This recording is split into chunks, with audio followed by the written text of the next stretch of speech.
Boa tarde, o meu nome é Xochitl Torres Solano. Sou estudante de português na UNAM Fecha-Catlán. A maior flor do mundo, José Saramago. As histórias para crianças devem ser escritas com palavras muito simples, porque as crianças, sendo pequenas, sabem poucas palavras e não gostam de usá-las complicadas. Que me dera saber escrever essas histórias, mas nunca fui capaz de aprender, e tenho pena. Além de ser preciso saber escolher as palavras, faz falta um certo jeito de contar, uma maneira muito certa e muito explicada, uma paciência muito grande, e a mim, falta-me pelo menos a paciência, do que peço desculpa. Se eu tivesse aquelas qualidades todas, poderia contar, com pormenores, uma linda história que um dia inventei, mas que, assim como a Fauler, é apenas um resumo de uma história, que em 2 palavras se diz. Que me seja desculpada a vaidade se eu até cheguei a pensar que a minha história seria a mais linda de todas as que se escreveram desde o tempo dos contos de fadas e princesas encantadas. Há quanto tempo isso vai? Na história que eu quis escrever, mas não escrevi, havia uma aldeia. Não se temam, porém, aqueles que foram das cidades não concebem histórias nem sequer infantis.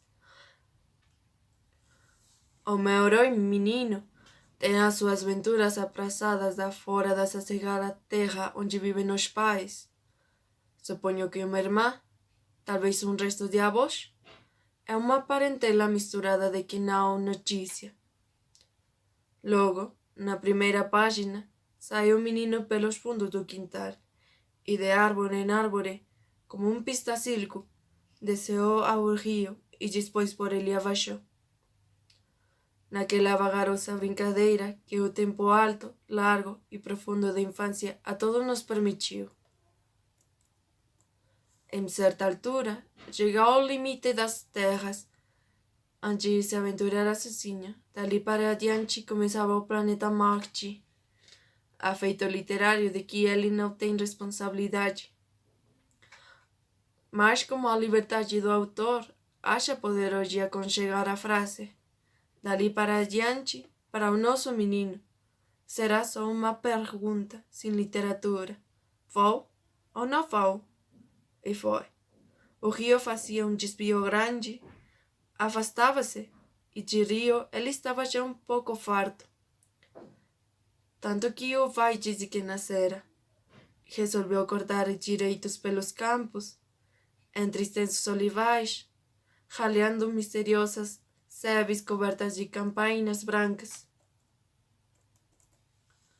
E outras vezes metendo por bosques de altos freixos, onde havia clareiras macias, sem restos de gente ou bicho.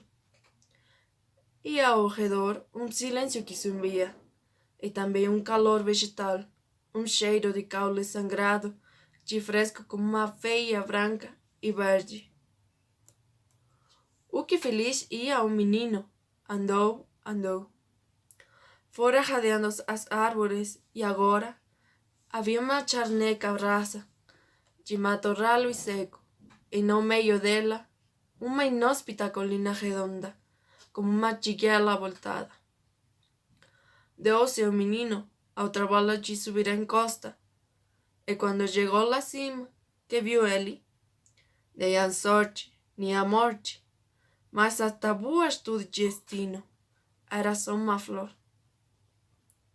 Mas tal caída, tão murcha, e que o menino se achegou, de cansado. E como este menino era especial de história, achou que tinha que salvar a flor. Mas que da água, ali, no alto, em pinga, cá por baixo. Só no rio, a esse que longe estava. Não importa. Desceu o menino a montanha. Atravessa o mundo todo. Chega ao grande rio Nilo. No côncavo das mãos recolhe quanta água lá cabia. Volta, o mundo a atravessar, pela vertente se arrasta. 3 gotas que lá chegaram, bebeu-os as flor sedenta. 20 vezes cai lá, se me viajes a lua, o sangue nos pés descalços, mas a flor aprumada já dava cheiro no ar. É como se fosse um carvalho, deitava a sombra no chão. O menino adormeceu debaixo da flor. Passaram as horas e os pais, como é costume nestes casos, começaram a afligir-se muito. Saiu toda a família e mais vizinhos à busca do menino perdido. E não o acharam. Correram tudo, já em lágrimas tantas. Era quase o sol por quando levantaram os olhos e viram lá ao longe uma flor enorme que ninguém se lembrava que estivesse ali. Foram todos de carreira, subiram na colina e deram como um menino adormecido. Sobre ele, resguardando o do fresco da tarde, estava uma grande pétala perfumada, com todas as cores do arco-íris. Este menino foi levado para casa, rodeado de todo o respeito, como obra de milagre. Quando depois passavas pelas ruas, as pessoas diziam que ele saíra da aldeia para ir fazer coisas muito maior do que seu tamanho e do que todos os tamanhos. E essa é a moral da história. Este era um conto que eu queria contar. Tenho muita pena de não saber escrever histórias para crianças. Mais ou menos ficarão sabendo como a história seria e poderão contá-la de outra maneira, com palavras mais simples do que as minhas, e talvez mais tarde venham a saber escrever histórias para crianças. Quem sabe se um dia virei a ler outra vez essa história, escrita por Chiqui Milés, muito mais bonita.